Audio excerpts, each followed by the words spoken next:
And live. Hey, good morning, Good everyone. morning. Good morning. Happy Saturday. Hope everyone's doing well. It's bright and early, 9 o'clock. So, Our time. Exactly, PST. So Elizabeth and I thought we'd get on and just do a little live Q&A session after the conclusion of our 5 days of fitness, 5 pillars of fitness challenge. Right. Just a little wrap up. Yeah. I thought it went pretty good. For those of you that aren't aware of it, what we did was we talked about specifically designing an exercise program for those of us, like Elizabeth and myself, who are 50 and older. And sometimes our exercise program becomes a little bit one-dimensional. Yeah.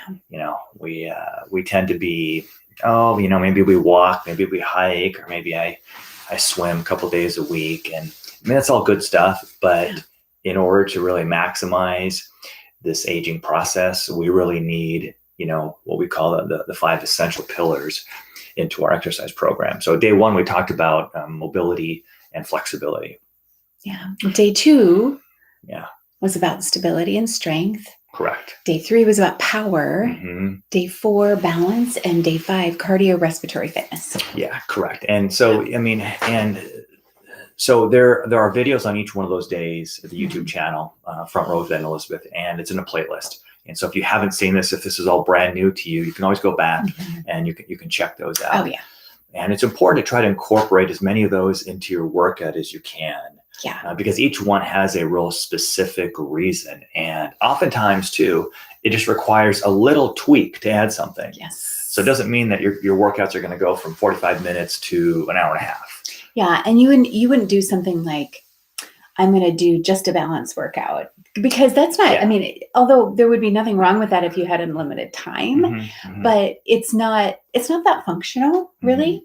But we want this to be really, really functional. Correct. So we're talking about dovetailing and threading it in. And actually, when you think about what you do for your exercise, are there ways to just incorporate this sort of seamlessly? You're like, ooh, I remember Ed and Elizabeth were talking about balance. Well, how can I do balance if I'm lifting weights? I just have dumbbells in my hands. Yeah, and we'll talk about that. It's a good point. Yeah, because it's just sometimes the knowledge. It's like those, well, that's easy enough. I can do that. But yet, so a little change or a little shift in variables can yield a big result. Yeah. It's like compound interest, right? A little bit of investment in your 30s, right? So the first question we had was from Paul. Thank you, Paul. He's 58. Hey, guys, thank you for the content. Really enjoying it and learning a lot. And should I try to train the 5 pillars of fitness with each workout? Okay, so that was a little bit of what we were just alluding to. And that seems to be kind of the question that people have, or at least one of the questions that people have.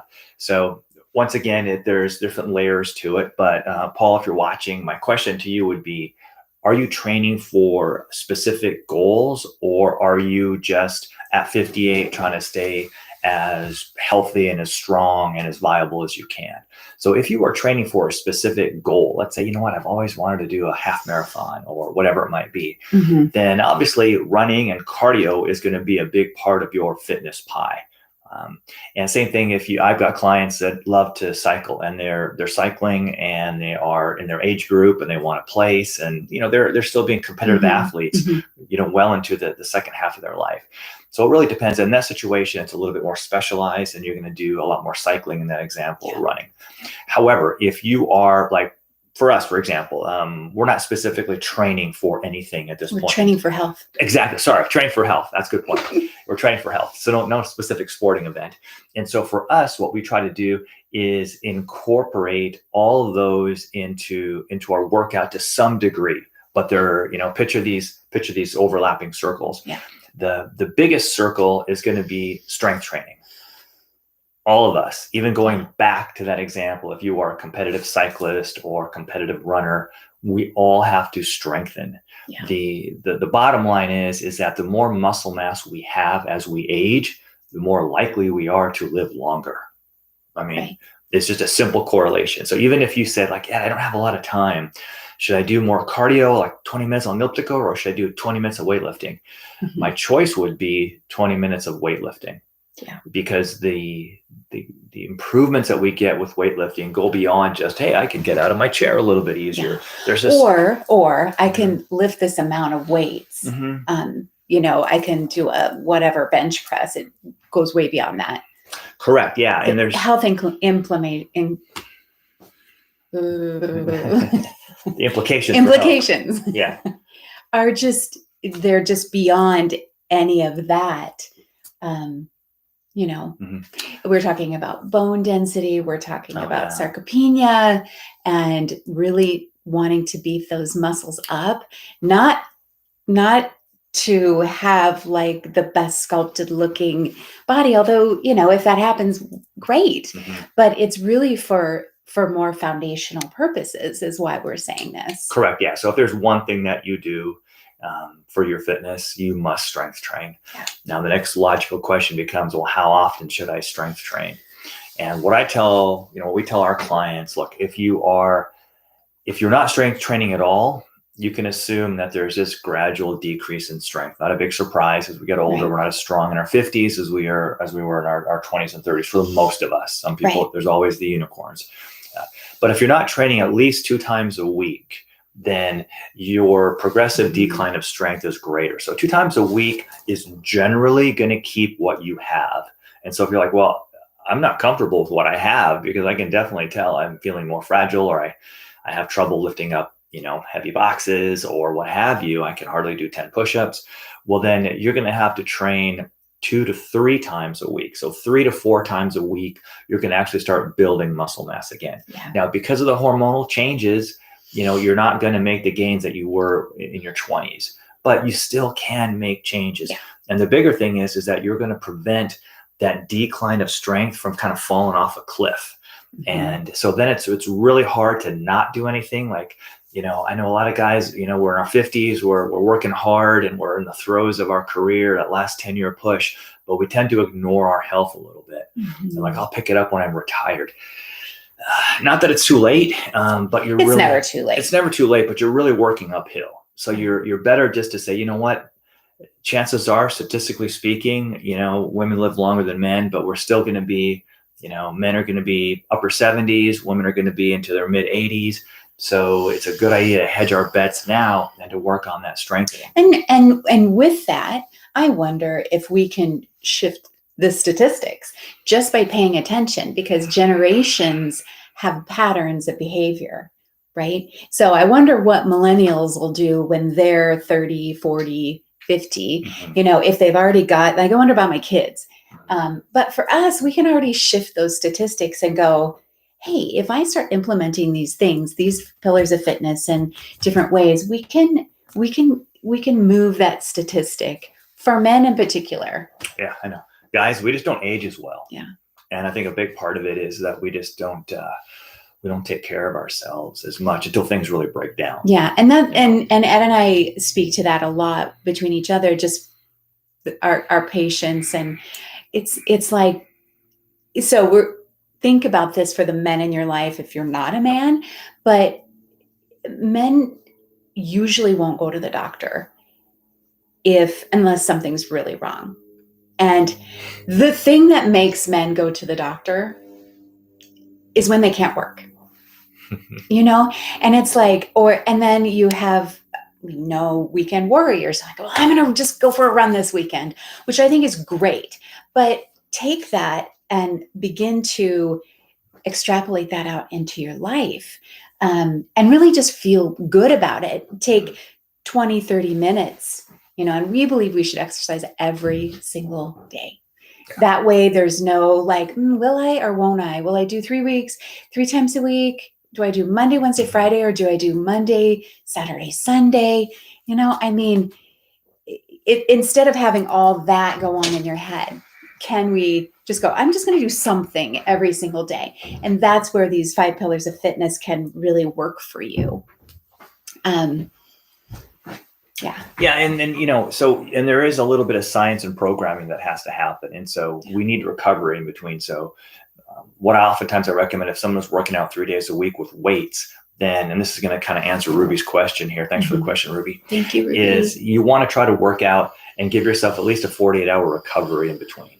And so for me, for example, and Elizabeth too, we're kind of on a 3-day a week weightlifting schedule. And that could be Monday, Wednesday, Friday, that kind of thing.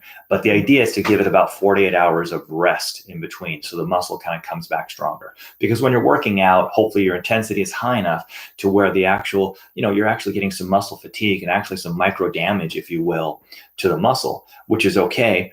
But then you kind of rest it, recover it, active recovery. A couple of days later, it comes back a little bit stronger, and then you kind of hit it and stress it again. And so you have to be a little bit formula. You have to have a little formula to it, a little program to it. Yeah. When you're exercising. But in terms of, like Elizabeth said, exercising every day, I mean, that's the goal, because we can all walk every day. We can all do a little light aerobic exercise. Maybe today's exercise is gardening. Maybe it's a yoga class, Pilates class. But getting into that mindset of doing something physical every single day. If you're part of Live Well 50, we did the step challenge. And so it's important that you want to try and get those 5,000 to 7,000 steps a day, regardless of what you're doing. Okay, yeah. Regardless of if you just did an hour and a half garden work, well, sure, see how many steps you got and try to get that in as a baseline. Well, and I know many patients and even friends of mine where they're like, well, I walk every single day. And I'm like, that's amazing. But they don't do any balance or flexibility or cardio training. And it's like, you're going to feel better if you do that. Yeah. And so for Ed and I, before the step challenge in April, we walked because we walk our dog. We never really paid attention to how many steps. And again, we've said this before, but we started realizing we don't have like a sedentary job where we sit. We do physical work when we're working with people, but we don't get that many steps. And so for us, a gap in our health, in our overall arching of fitness was like, we've got to get more steps in. And it was a shift. We had to shift around our day, and we had to go like, well, we would get a few at the beginning of the day, a few at the end, or just try to get the steps at the beginning. There's effort and intention that goes into that. So for us, we've been really working hard to incorporate steps. Correct. And our members are kind of blowing us away. Like, we're like, especially so impressed. Especially the ones that start with J. Jackie, Janine, and Janice are just killing it. Like 18,000 steps a day. Yeah, that's amazing. On average. I don't know. I need to check their Fitbits counters. I think there's election fraud going on there. So I want to make sure. No, they're killing it. I mean, they are killing it. I think they all have dogs too, so that helps. I know that, Jackie and Janine at least do them. I don't know if Janice does. But a subset of strength. So we talked about the importance of all of us having strength into our workout. And a subset of strength is power. And a quick definition of power, like we did a whole day on it. But power basically is the ability to move against resistance quickly. And as we get older, we tend to not train for power, and especially if you're not doing anything competitive. You're not maybe playing soccer, pickleball, tennis. So we don't really train a power component.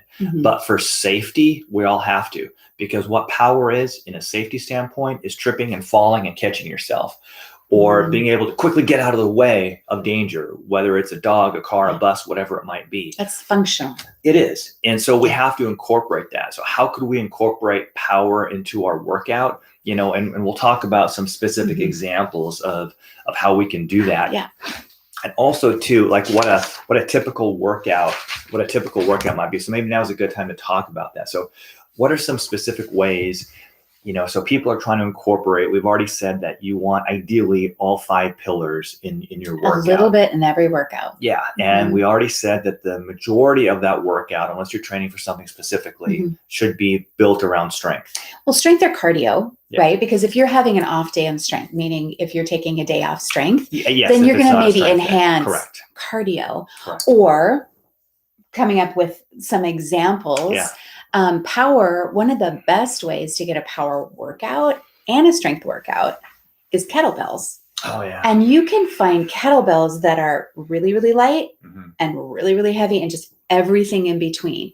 So if you're like, how can I incorporate and do like a power exercise routine, kettlebells, that's probably the best. Yeah. And there's just a million videos out there on kettlebells, and maybe Yeah. we'll do a video one day. Yeah, and at the membership site Live Well 50, that's one of Mhm. the things I'm going to do is because I'm pretty new to kettlebells too, but I've incorporated them into my workout, and it's just a nice variable way to kind of mix it up a little bit. It is. You know, the key to exercise is to keep it fresh and variable, and so if Well, it's the same thing, and I don't know about you hmm or you all, but do you ever start feeling like kind of bored with your workout and you're just kind of like kind of uninspired, but you're like, I still love to work out, but I'm kind of bored? hmm To me, that tells me I need to up my weights or change around my routine. correct. And that happens for me probably every 6 to 8 weeks, sometimes every 4 to 6 if I've really kind of made some gains. That's kind of your body's way of saying, hey, let's up level this. Mhm. So what are some examples like that maybe you do in your workout where someone could, without adding hours to their workout, maybe add strength, power, and balance into their workout? Like, well, the thing that I think of course, is kettlebells because you have Mhm. balance in that as well. But the power part of that, you could just take a bicep curl and make it a fast curl, Mhm. right? And then lower Mhm. slowly, Mhm. and then a fast curl, and then lower slowly. Mhm. And that's the power component. Now, if you were dealing with like not that much weight and you're like, that feels really good, do that with standing on one foot. Okay, so stand on one foot okay. and do a fast power Mhm. and then slowly lower and do one set like that, and then the other set on the other leg, and then balance it out. Oh yeah, what about lunges? Oh yeah, and now well, this wouldn't incorporate necessarily a power Mhm. element to it, but a balance element. Mhm. If you guys know what walking lunges are, just do like a round of walking lunges wherever you're doing it. If you're in the gym, we work out in our garage. You just do maybe we go outside with our weights Mhm. and we do lunges, and that's just simply one foot forward, Mhm. you lunge down, come up, other foot forward. And if weights are too much, when you're thinking about doing a walking lunge, just get rid of the weights for a little bit, and then you can progress to that. Mhm. Yeah. So I mean, there's creative ways of doing that. For me, for example, in the balance video. So if you haven't seen it, check it out. And I have a 2x4, probably about an 8-foot 2x4 in my garage. And so for me, what I do is, let's say I'm doing a set of push-ups or pull-ups or something like that, and then as I'm catching my breath in between sets, instead of just standing there heaving and drinking water, I'll actually kind of walk back and forth on that 2x4. And so that way I'm kind of actively recovering from my set of push-ups, for example. But rather than just standing there, I'm actually working on my balance. So the total time is no different. Right. Or let's say I'm not walking on 2x4, but I'm just kind of balancing on one foot as I'm catching my breath. So there's ways in which we can be more effective within our 30 to 45 minute workout. Yeah. And like squats, if you've just been doing some basic squats in your workout, somehow maybe you have weights in your hands and are incorporating the upper body somehow, just do a jump squat. And it doesn't have to be like, oh, I caught air for 2 feet. It can be an inch. It can be a centimeter. It's just that quick, powerful push off that we're going for. And also to remember, we tend to be very linear as we get older. So everything is in a straight line. We're not doing lateral quick motions. But once again, when we fall, yes, sometimes we fall forward.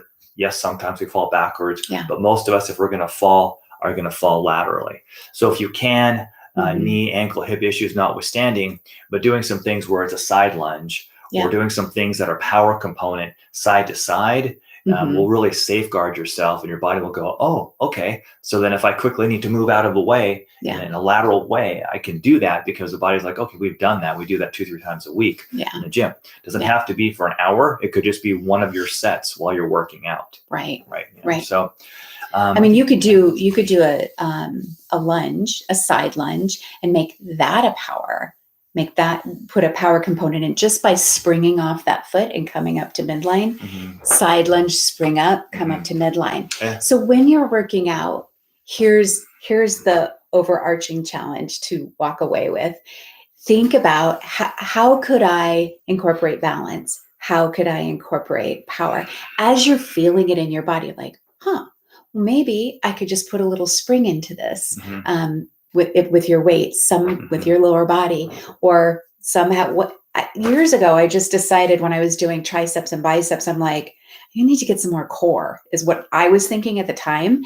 And then I started realizing, wow, this is really challenging my balance. Right. But I would just stand on one foot while I did, whatever bicep workout or tricep workout Mhm. I was doing. And then as I added weights, it was not only adding strength Mhm. challenge, it was adding a balance challenge too. Yeah. So just be thinking about that. Let that move through your body. Kind of get that moving through your body and get creative, because then your body's like, oh, hey, here's kind of a new workout. And then it adapts by Mhm. building strength, building muscle, um, balance networks, and Yeah, totally. Yeah, I mean that's Mhm. so. So there are definitely ways in incorporating that Yes. into your workout without adding more time. Deb had a question: how much weight is good? And I get that a lot. Yeah. And there's so many variables that come into play there. Your Mhm. age, are you recovering from an injury?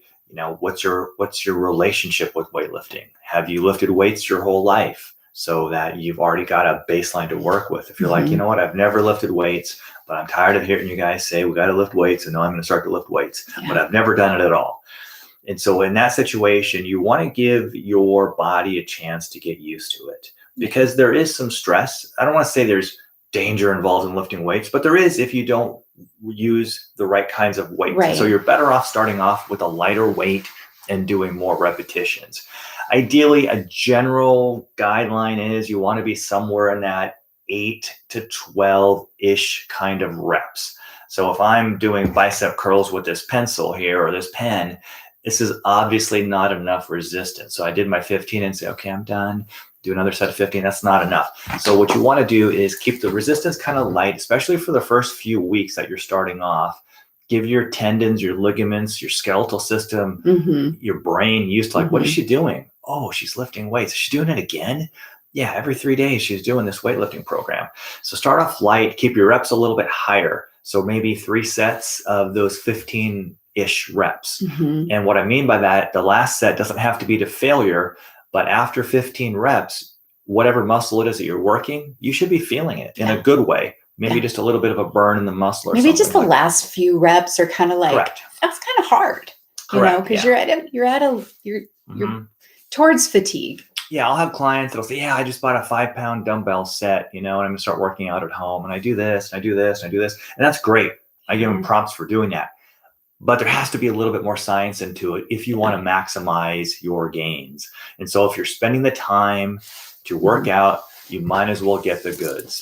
Yeah, and if you're working out at home, which maybe some of us still are, we Mhm, kind of like it. So I don't mhm, know. Maybe someday we'll go back to the gym, but get a set that has, mhm. Yeah, great point. lightweighter, lighter weights to a little bit heavier weights. And then even with the lighter weights, if you're like, that's a little bit too easy, but this is too hard. If you're doing actual dumbbells, just Mhm, grab a couple of them, mhm, maybe 2 3 pound weights, mhm, in each hand or something like that, mhm. or a 2 pound and a 3 pound or something like that. And just play with it a little bit and then go, okay, where is my fatigue level happening? And sometimes you won't even know that until you actually get into your third set for strength. It reminds me too. So when I was younger and not quite so smart, not that I'm smart now, but less smart than I am now, I played a couple years of football, and I played wide receiver. And if anyone's watching this has played wide receiver, when you have those routes across the middle, you're going to get hurt. And there's kind of a joke where when receivers go across the middle, their arms get a little bit shorter because they don't want to extend, because they're no, you're going to get hit hard. Yeah. So our wide receiver coach used to always tell us, look, you're going to pay the price. Whether you catch the ball or not, you're going to get hit. And so you might as well get the goods, because you're going to pay the price for it anyway. So I always kind of remember that. And how that relates to weightlifting is that if I'm spending 30 minutes to work out, I'm putting the time in, but I'm not really getting all the goods that I could be. Yeah. And so if I can get the goods and work out, then it's better. Yeah. So it's just, you can feel like, well, I work out every day and it's no different. Okay, but we need to go a little bit deeper Yeah. to find out maybe, is there some programming issues in there? What's going on with it? Are you being as effective, as efficient with your time as Yeah. you can? Optimize. Optimize. There Get you the go. goods. Our next question is from Chris. Hey guys, love the channel. Thank you very much for the information. I have a question about the validity of the 220 minus your age for maximum heart rate. Is it accurate? So on one of the days we talked about the importance of adding cardio. Day 5. Yeah, day 5, about adding cardio into the routine. And so you can check out that video as well too. And I talk about using a formula, because one of the questions I get is people like, well, I go for a walk and I'm out of breath. Is that enough to get working my cardio? And once again, if you are an elite athlete or if you're training for something specific, then the 220 minus your age isn't really going to hold up. Yeah. Is it based upon solid science? Not necessarily. It's become almost fact because it's been quoted so many times. But if you reverse engineer it and go back and look in the literature and you realize that it's a little bit shaky as to where it is, because there's so many factors that go into determining your maximum heart rate. However, what I have found for the general population, which is what most of us are, we're not, we're just trying to stay healthy, trying to navigate this aging thing the best we can.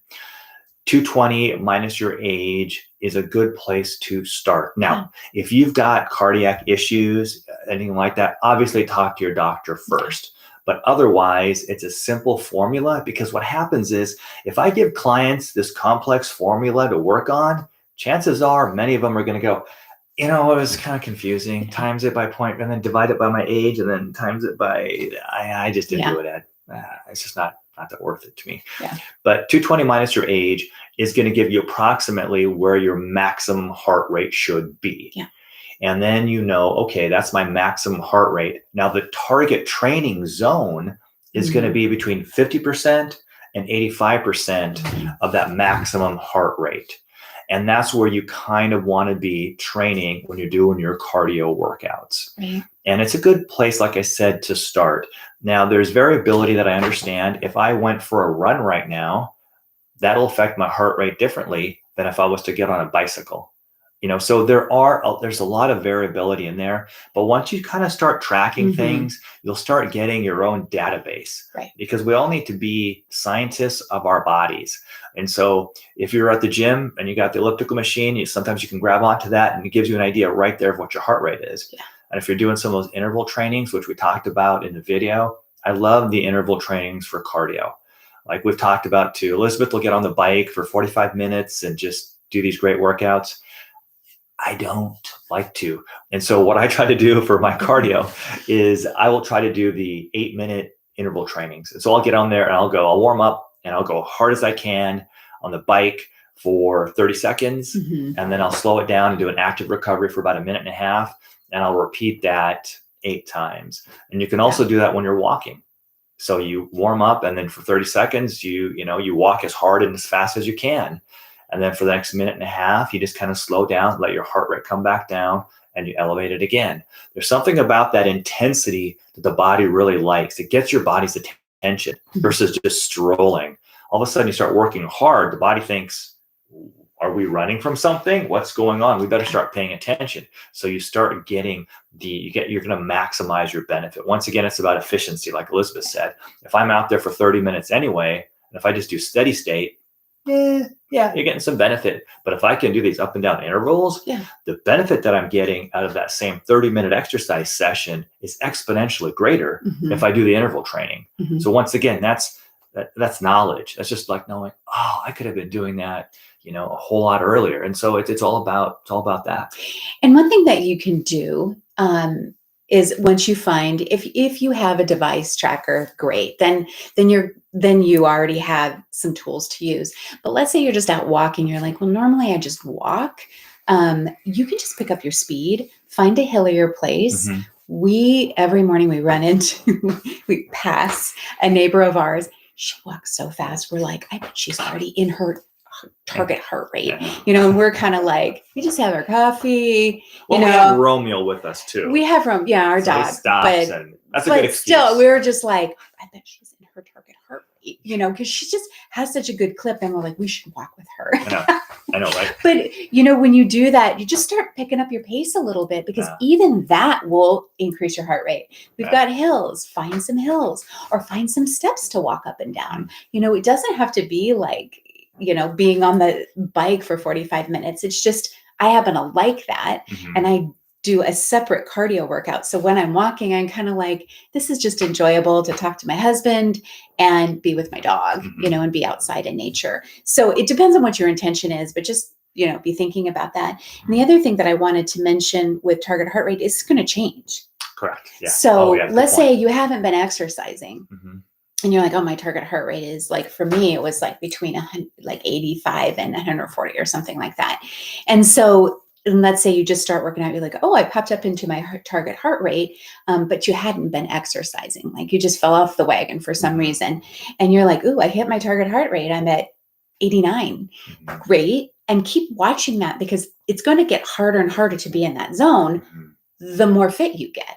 Right. So now I'm like, and I'm not saying that I'm really fit. I watch it and I'm like, how do I feel even when I'm in at 140? Or sometimes I'll be like, oh, 129, you know, but it's going to progress rapidly. So once you get into a groove, it's going to be harder to get into your range, but you're going to want to be at that higher end of the range. And you will be there already. Yeah, because what happens is your body gets more efficient. Imagine going up a flight of stairs and you haven't done anything cardio in a while. You're huffing and puffing, right? So your heart rate, if you were to check it, would be very high. Now imagine that you started doing that as your regular routine. It just makes sense that that hill you just climbed or the stairs you went up, you're like, you know what, I'm not as tired. And so then you have to work a little bit harder or find, you know, do another hill to get your heart rate up where you need to be. And so that's the training effect. So it's a good thing. Just like when you're strength training. It's a really good thing. Like I can barely do 5 push-ups, but if you do it consistently, like now I can do 5 push-ups. So guess what? You got to do 10. You got to keep increasing that, or make it more challenging so that you continue to build the strength either through the muscular system or your cardiovascular system to make it more efficient as well too.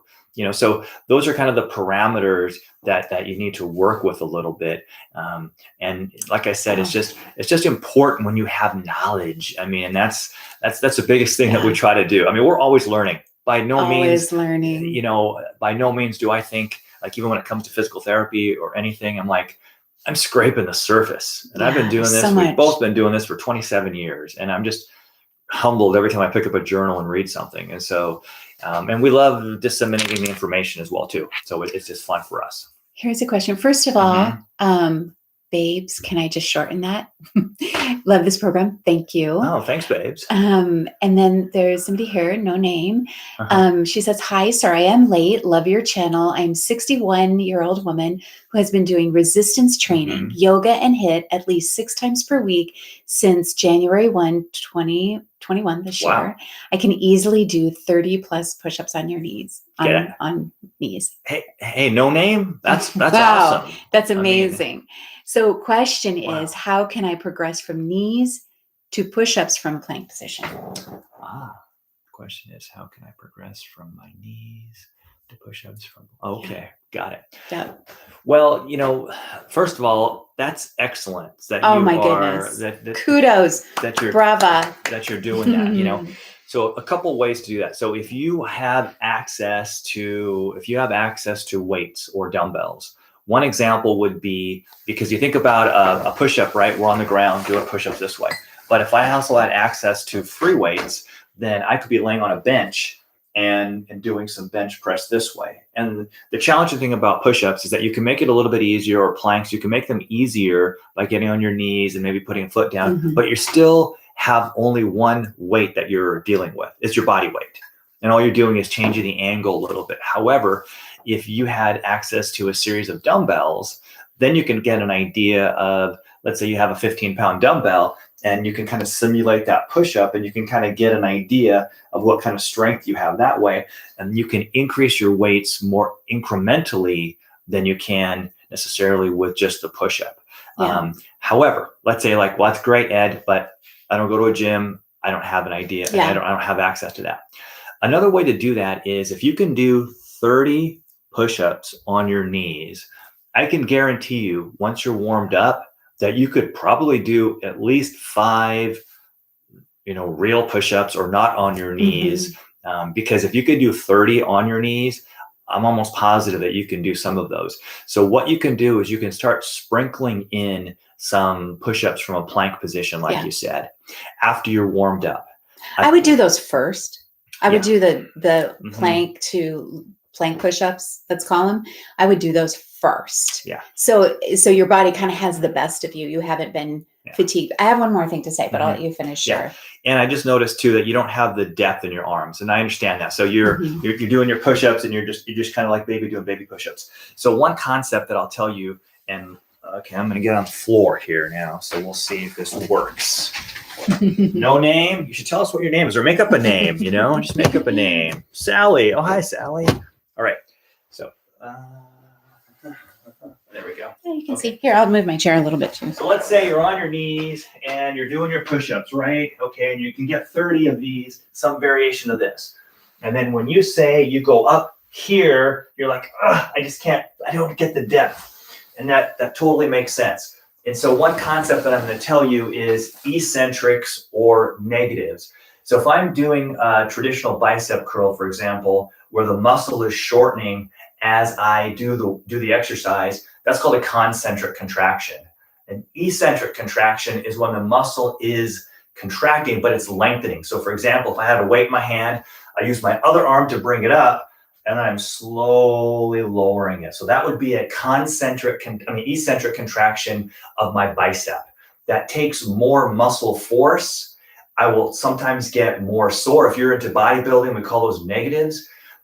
They're a good way to sprinkle it into the program. So for example, I've done some more, I'm warmed up, right? Like Elizabeth said, I'm not completely fatigued, but I'm warmed up. What you can do is you can get into the push-up position, and then for a count of 5, lower yourself all the way down. And then relax. Okay, and then come back up. Get into the plank position here, scapula in the back pocket, and try to lower yourself for a count of about 5 seconds. And then relax. So that's what I was going to mention, because you do yoga. Stay there. I'm going to have him do something. Get kind of hot. Okay, that's only 2. Okay, you're on the chopping block. Let's go. Get in your. I'm going to have him do something. But what I wanted to say is, because you do yoga, let's say I don't know what kind of yoga you do, but have you gone to like plank down to, it's called Chaturanga Dandasana, where you go from plank and you lower yourself slowly, and then you either go to a cobra or you go into up dog. So when you do that, so go back to your, I'm going to challenge him a little bit. Okay. Poor guy. So get back into your plank. Today's supposed to be my day off from strength training. So if it looks like I can't do very do many it for the push-ups, people. Okay. Do it for the people. Push-up position. Okay, push-up position. Things right. I do for no name. You're going to have to give us a fake name. Okay. Okay. Right. So now I want you to actually come back onto your knees. This way? And I want you to bring your elbows in. So you're tucking your elbows in, right, Okay. into your body. And you squeeze you're going to squeeze your body with your elbows as you go in, right? Okay. And now I want you to bring your shoulders up just a little bit. This way? Up so that your shoulders are over your wrists. Oh. Yeah, just this way. okay, yeah. Okay. And now look just on knees. Let's just do this on knees first. Lower slowly. Slow. Good. Now come back to your knees, back up to your plank. Back up to plank now. Good.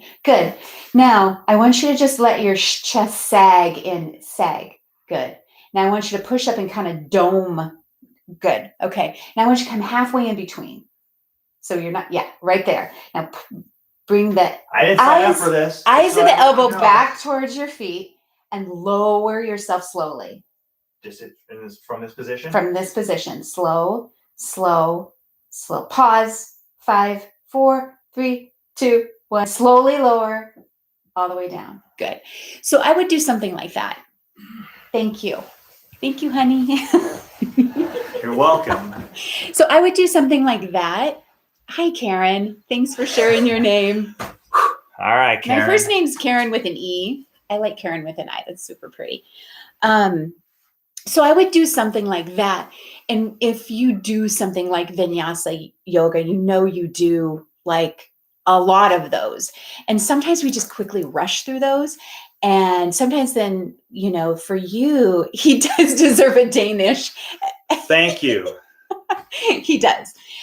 So when you're in yoga class, slow the roll a little bit and make yourself go slow down, down, down. And just doing 1, 2, 3 of those in your whole yoga routine will it'll build your strength for push-ups. And then the other thing I want to just say, I know I love a good number. I love a good, it was. That's sweet. She said it was your channel to inspire me to start exercising. Well, Good. hey, excellent. Okay. We're done. We can retire now. Our life mission is over. That's our whole life mission. Exactly. But good job. So maybe try implementing that. So instead of thinking of numbers, think of how slow you can do it on your toes. And even if it just means you're doing 2, like he was working hard. I was faking.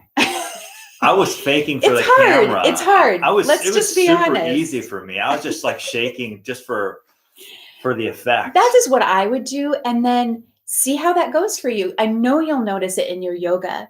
And I know you'll notice it like when you're doing push-ups, 30 knee push-ups. So then before you do your knee push-ups, just do 2, 3 of those. Just slow them down and just say, I'm doing 3 of those today. It'll be hard enough. And then go back to your knee push-ups. That's what I would do. Correct. And excellent. Yeah. And remember, Karen, it'll make you a little bit more sore. Yeah. Because people are like, well, if negatives or eccentrics are so effective, why don't we just do that for all of my workout? Why even do concentric work? I'll just do eccentric work. So eccentrics is a little double-edged sword. It creates more muscle damage. And so it helps to facilitate. People will use negative sometimes to kind of get over a hump. Let's say like, man, I can't do more than 30 push-ups and I'm stuck there. Then you start sprinkling in, even if it's just 3 to 5, it's like what I'll do is I'll do some of those at the end of my workout. But I know that's going to make me a little bit more sore. So just be aware of that. When you're like, oh, wow, why am I so sore? Oh, you know what? I've been starting to do some negatives or some eccentrics, but that's okay. Give your body a chance to get used to it. Yeah. And then it will come back stronger, and then remember the 3 variables that you have to control: the intensity of your workout, the recovery, and then the nutrition. So make sure there's a video on our YouTube channel about protein and sarcopenia. Typical American diet, we get enough protein, but sometimes people don't. So it's always good, once again, to measure it, just like the steps. I don't know how many steps I get. We'll measure it. I don't know how many grams of protein I get a day. We'll need to measure it. And just to kind of give you an idea to see where you're at, because as you strength train, you do need protein, at least a certain level, a baseline level, to help facilitate the regrowth of that muscle. Yeah. So based upon water, your diet, like drink lots of water and flush that out. And another prop to you for doing yoga is that as you flow through yoga, as you do yoga, it kind of flushes some of that out a little bit. I mean, it moves it through your body. So, I haven't experienced as much soreness with eccentric, like those negatives. As much as I would if I wasn't doing yoga. So doing yoga kind of helps to kind of alleviate some of that soreness. Yeah, totally. And then Deb has another, so just still in this conversation, Karen, we'll definitely start today. I'm also getting better at lunges following your advice. Very good. Excellent. Well done. Excellent. Yeah. And then Deb, how long does it typically take to improve balance? Tips for overcoming balance anxiety. Eek, I can't do that. That's cute. Yeah. Can I just speak to that? And then, you always have so much to say, but I do too. Go ahead. Well, rock, paper, scissors for it. No, of course. Go ahead. I was teasing. But so one of the things about balance is that it's a lot of a mind game, right? Like balance is a mind game. So the first thing I think of that when you say balance anxiety is go to that standing balance, like in the video that we did about balance. I mean, go there and you can have something right there to fingertip touch. And I promise you that is all you're going to need. But our mind is so powerfully can wobble us and just and just topple us over just based on the thought that we're having. So when you're doing a stillness balance exercise, like I did, it's tree pose, right? Just one-legged balance where you're propping the opposite leg on your leg. A modified stork test. Modified stork. Find a drishti point, find a point to focus on and breathe. And it's like a little meditation is really what it is. So that's the way you can do that in a stillness, in a still balance practice, as opposed to like the balance practice on the balance 2x4. on the 2x4. I'm going to say balance beam, but also just put it somewhere where you can just do a fingertip touch, and that way you can say to yourself, okay, well there it is. I'm not going to fall, and if it's a 2x4, it's like, what's the worst that can happen? I've got something to fingertip touch, and if I touch down, it's okay. Correct. And the thing about balance, it's the failure that is the success, right?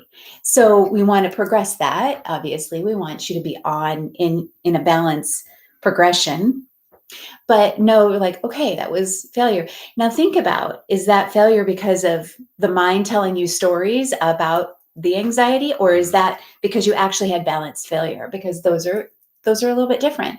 So when you're doing it,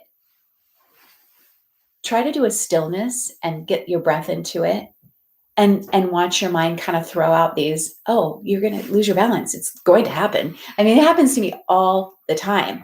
And then I go into my meditative place. So those are a couple things. Sorry, what were you going to say? No.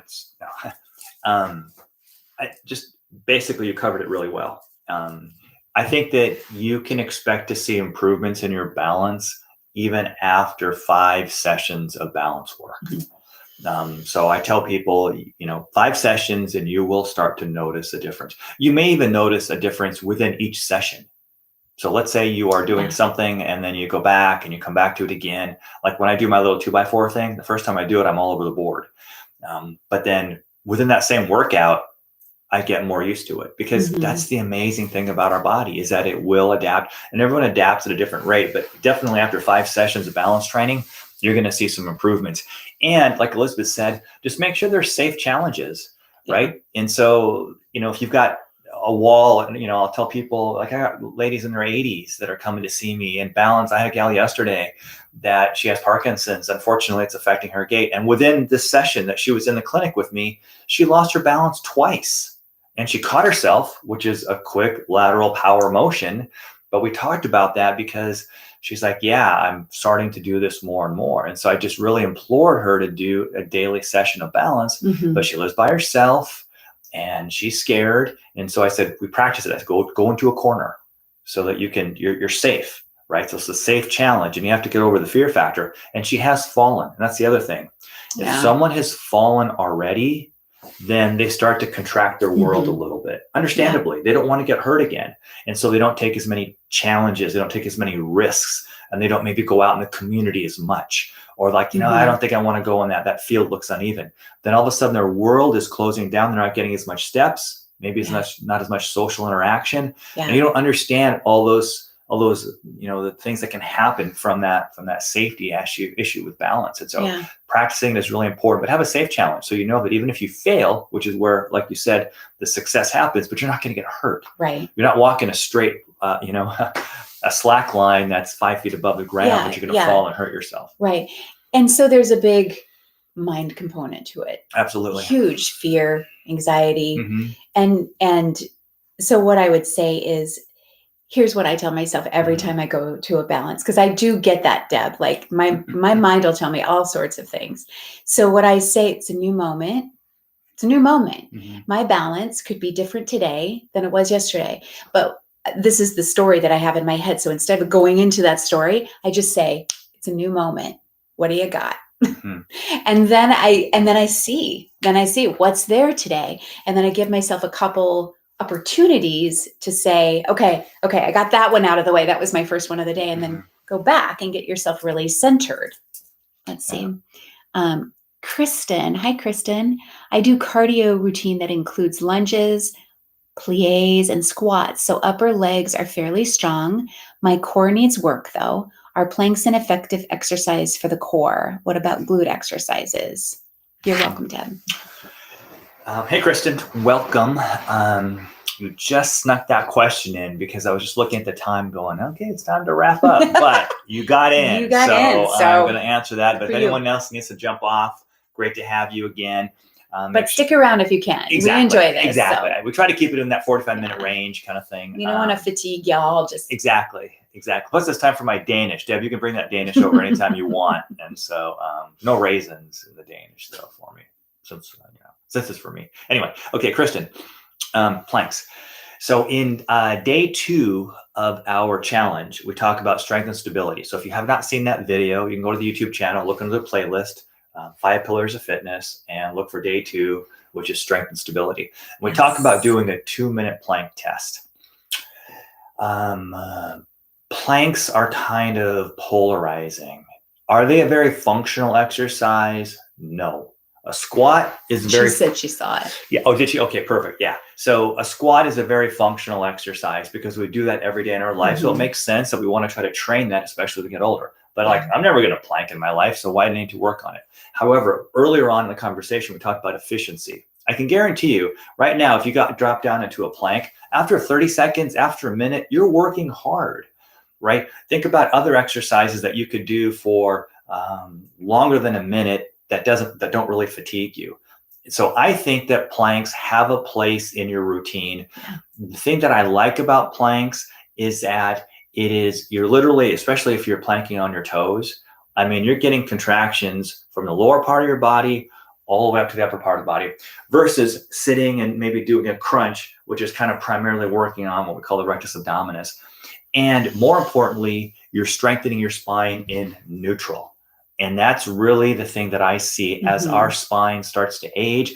Kristen, I don't know how old you are, but as our spine starts to age, we lose that little segmental stability between each vertebrae. The discs, not to sound half empty, but the discs start to shrivel, which is why if you're 5'10" at the beginning of your life, you might be shrinking a little bit. The front of the vertebral body starts to, because the trabeculae bone starts to kind of collapse a little bit too. So you start to get a little bit more rounded. So we're just not as stable because those are just normal age-related changes. But if you can work in neutral first, I think it's a great way to strengthen up your core. I'm not a big fan of things that take us out of neutral until you are rock solid in your spinal stability all the way around in isometrics. So what that would mean is a 2-minute front plank without stopping, a minute side plank on each side, and then sprinkling that in with that bird dog exercise where you're going opposite arm and leg and you're holding it solid for a 10-second count.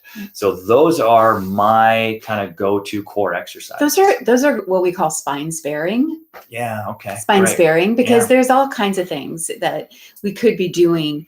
But if we're really thinking about sparing the spine as well as strengthening our core, those are the ways to do it. Good, Kristen. And then if you saw what Ed was doing when we were doing a plank and then lowering to the ground and then coming back up, that is probably the best core exercise I can think of, because you have to use you have to use the front of your core and the back and the sides and the deep core structures to be able to do that. So my opinion, and your spine is in neutral, it's the most spine sparing, and there's no load. And that's checking off all the boxes. Yeah, correct. Yeah. All right. Hopefully that answers your question. We're going to wrap up a little bit here, guys. We want to talk about livewell50.com, which is it's a membership site. So we have the Front Row with Ed and Elizabeth, and then we've kind of gone next level. And so we've got member only content. Deb and Ruby are part of the membership, so maybe they can plug it right now too. But if you it's designed for all of us over 50. Elizabeth and I are early 50s, and we just realized our bodies change and everything has to change. How we sleep, how we eat, how we train, everything changes. And it doesn't have to be this black hole. And there is a lot of content out there for free. There's no doubt.